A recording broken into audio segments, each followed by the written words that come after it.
Hey guys, how's it going? Hope you're doing well. My name is Crown, and today I'm going to read you some very interesting stories that I hope that you're gonna love. And now, without further ado, let's go!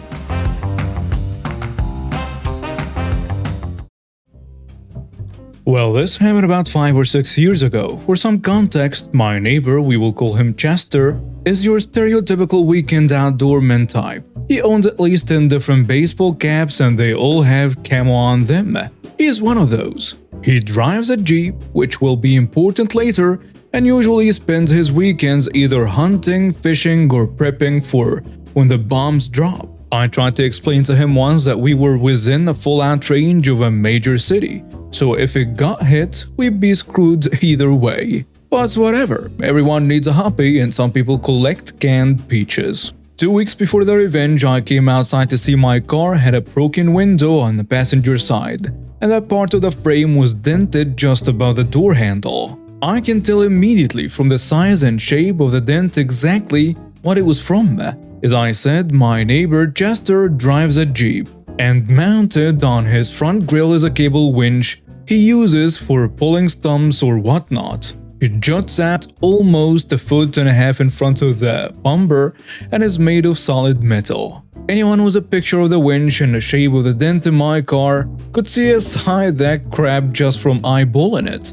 The dent is almost identically shaped and situated at the same height the winch was mounted. On top of that, Chester lives directly across the street from me, and he likes to back into his driveway. Conveniently enough, my car is always parked on the street, so he has ample opportunities to hit it. I asked Chester about it, and without saying anything he shook his head while biting his lips like some clueless cartoon character. I then asked if anyone who borrowed his car might have done it, because the winch itself was pretty scratched up, almost like he's been ramming it into things all over town. Again, Chester silently shakes his head and then tries to tell me that it was probably teenagers.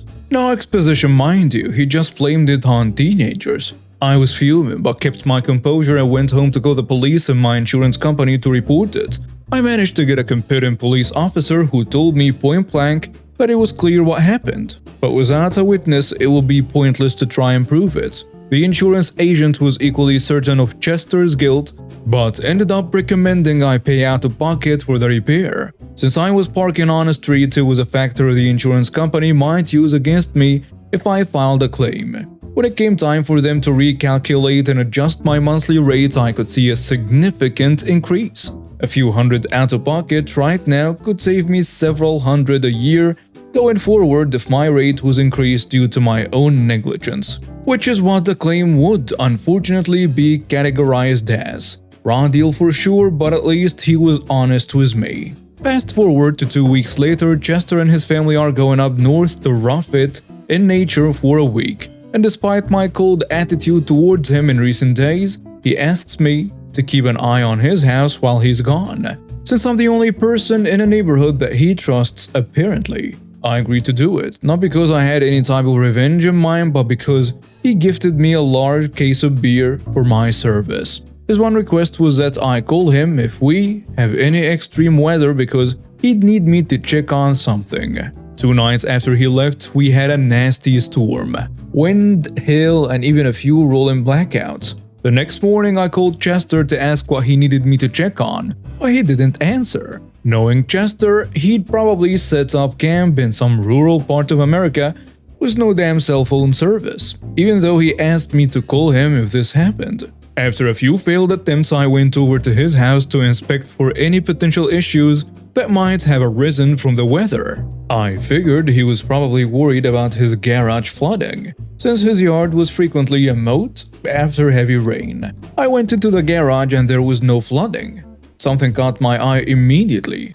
4 large freezer chests, lined up side by side, taking up a huge chunk of the wall. I peeked inside one and immediately realized what Chester was worried about. All 4 of them were packed from floor to lid with meat. Some of it was still in packages from the grocery store, and some of it was wrapped in butcher paper, likely game picked up from Chester's hunting exploits. But on the top of one of the freezers was something else that seemed out of place. It was a red Solo cup full of frozen water.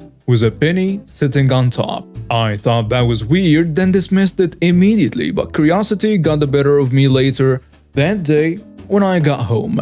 I decided to Google it, and what I learned instantly clicked as a way to get the ultimate revenge on Chester for hitting my car and sticking me with a repair bill. There is an old life hack that people used to use when they went on vacation. You freeze a cup of water, then place a penny on top of it, and stick it in your freezer. If your power goes out, the water will eventually melt, and the penny will fall to the bottom of the cup. If you return home and the penny is at the bottom of the cup, your freezer was off for an extended period of time, and now everything in it has potentially defrosted and become unfit for consumption.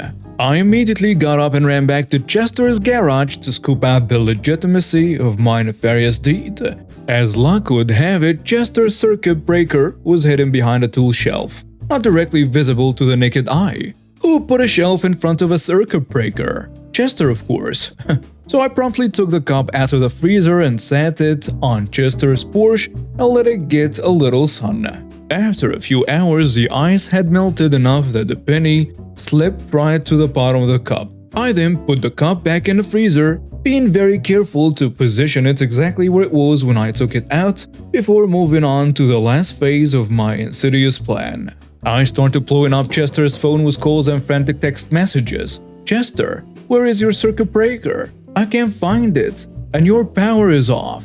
Get back to me as soon as possible." I did this countless times over the next 2 days before I finally got a call back from Chester. He told me immediately where to go in his garage to find the circuit breaker, which of course I already knew thanks to my prior detective work. I set the phone down and flipped the circuit breaker twice, once to turn it off and then a second time to turn it back on, giving it just enough time to mess with the digital clocks on all appliances. That was that my revenge was complete. All that was left was for Chester to come back home, which took another 2 days. When Chester got back home, I was nervous but eager to see if my charade had worked. The next day, I got a knock on my door. It was Chester. He asked me if I wanted some meat to give to my dogs. Apparently, the power had been off for too long, and all the meat in his freezer had thawed out while he was gone. So, he was throwing it out. I asked him how much he had, and he said it was probably somewhere close to 300 pounds. He didn't want to waste it all, so he asked if I wanted to give some to my dogs. I graciously helped myself to roughly half a freezer's worth of meat, some of which I stored in my own fridge, and the rest Chester was nice enough to offer to hold onto in his freezer until I needed it. The kicker is that Chester had no idea the meat never actually defrosted. It was still perfectly good.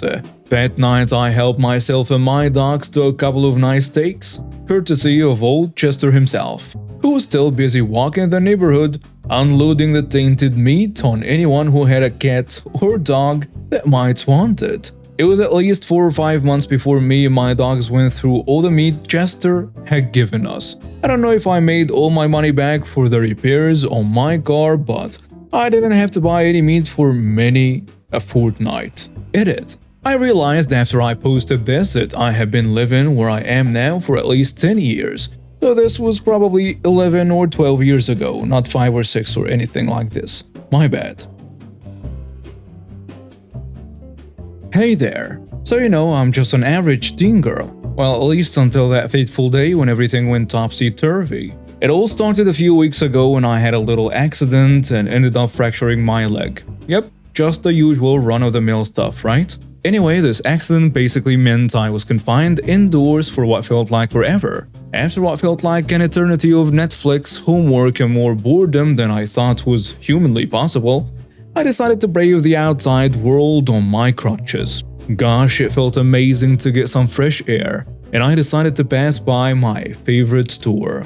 So there I was, navigating the store aisles, trying not to knock everything over with my crutches. I must have looked like a clumsy penguin, but hey, at least I was out and about. I started chatting with the store employees who were really sweet and welcoming. It was nice to feel like part of the world again. I was in the snack aisle eyeing a bag of my favorite chips when my stomach reminded me that I hadn't eaten in hours. Without even thinking, I popped the bag open and started munching away. Just as I was engrossed in deciding which candy bar to go for next, this woman, who we were referred to as Karen, of course, stormed up to me with her kid in tow. I could practically feel the clouds of entitlement swirling around her. Before I could even react, she started yelling at me about stealing the chips. I was so taken aback that all I could manage was, "What? No, but she wasn't having any of it." She kept on berating me and not giving me a single chance to explain myself.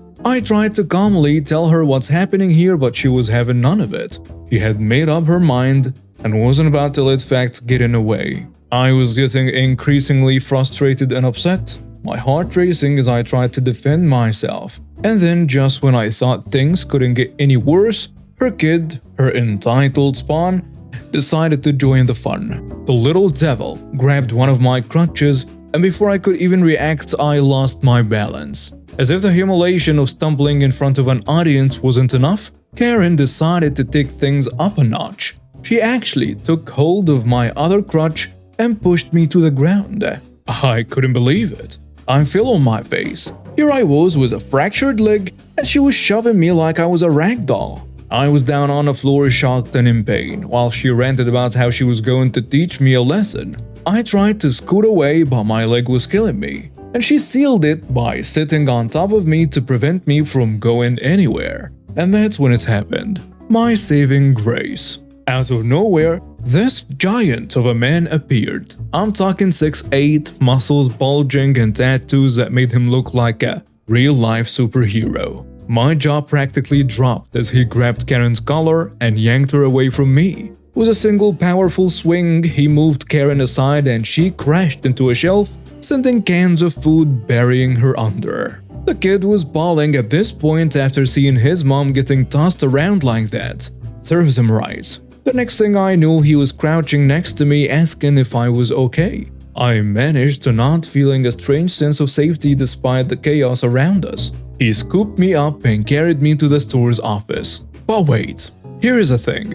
Well, what Karen didn't know and refused to listen to was that this was my father's store. And that imposing, muscle-bound savior was none other than my dad, the actual owner of that store. Apparently, he had seen the whole thing unfold on security cameras and had rushed out to make sure that I was safe. As you can imagine, things got even crazier from there. The police arrived, along with an ambulance for me, because, let's face it, I was definitely going to need some medical attention after that ordeal. Karen was promptly arrested. Watching her being escorted to the police car filled me with nothing but satisfaction. It turns out the entitled dude had a history of causing trouble, and this incident was the final straw. The store employees and other witnesses came forward to back up my story. Let's just say Karen's made-up story and accusations crumbled like a house of cards. In the end, the day that started with me just wanting some fresh air turned into an epic showdown. It taught me to stay the hell inside if I ever fracture my bones again. At least till I could defend myself against the Karens of this world. I live next door to this couple, both in their 50s. The husband has dementia, which is heart-wrenching to witness. You know, you see someone's mind slipping away and it's a tough pill to swallow. But brace yourself because things are about to go wild. His wife, my lovely neighbor, seems to have taken up the hobby of letting her husband roam around unattended. And guess where his preferred wonderland is? Yep, my yard. I mean, that's crossing the line a little bit. It all hit the fan when I discovered a guy scaling my backyard shed like a mountain climber in training. Naturally, I was worried sick about the guy's safety, so I wasted no time and dialed up the neighbor lady. I'm thinking she'll come rushing over thanking me for keeping an eye out for her husband. Wrong. She arrived alright, but instead of showing some gratitude or concern, she just stands there arms crossed and watches as her husband, the human daredevil, takes a leap of faith off my shed. Of course, he lands all wrong and hurts his poor leg. So there I was playing the role of a good neighbor, and this lady's husband ends up hurting himself while performing his greatest shit stunt. You'd think she'd at least appreciate me looking out for the guy, but nope. Here comes a twist. The woman, without missing a beat, whips out her phone. Probably to call for an ambulance or something, right? Wrong again. She dials the police instead and starts yelling like she's auditioning for a new drama series. She's pointing fingers and clearly I am the lucky target. The cops show up and honestly I am relieved. I tell them my side of the story, how I saw her husband doing his Spider-Man act and tried to prevent him from turning into a lawn ornament. And I show them my backyard surveillance footage. I mean, who would have thought I'd need to install cameras to protect myself from a neighbor's wandering huppy? Thankfully, the officers seem to be level-headed and can see through the madness. They watch the footage, listen to my explanation and have a nice chuckle over the whole absurdity of Karen's actions. They agree with me, it's not my job to babysit her husband, especially when she's basically let him loose like that. But wait, it gets better. Hold on to your hats for this next part. The woman, the mastermind behind this circus, not only blames me for her husband's leap of faith, but has the audacity to scream it out in front of the whole neighborhood. She's all about how I should have been some kind of superhero and stopped her husband from spraining his leg in my yard. Can you believe it? So now I am left wondering if I should slap a no trespassing sign on my front lawn or go all out and build a fence tall enough to give the Great Wall of China a run for its money. I mean, I can't be the neighborhood watchdog just because my neighbor can't be bothered to watch her own husband. Edit. I know that I may come out as cynical, but I do actually care about this poor guy. And some of my silly comments about this whole thing is nothing but a coping mechanism, or whatever you wanna call it.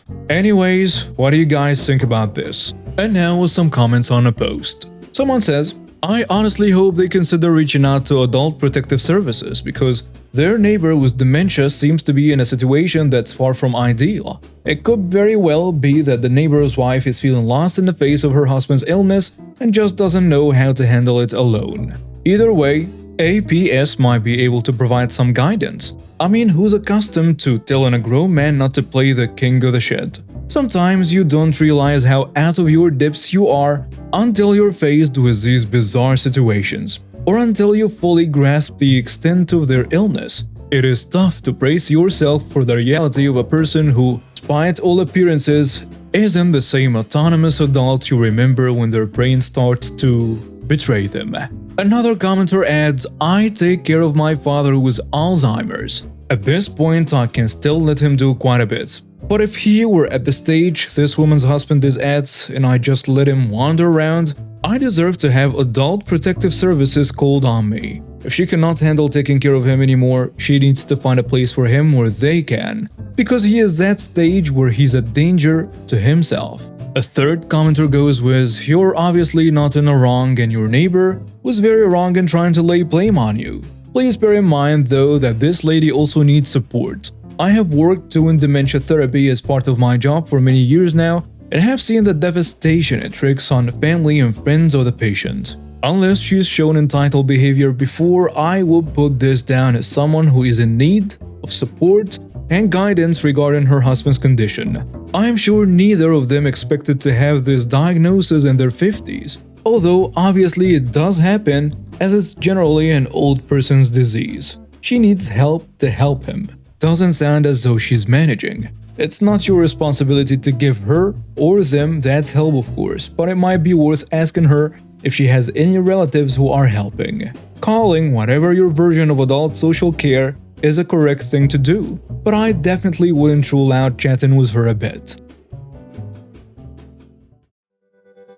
And now we have reached the end of today's stories. Thank you for watching and see you next time.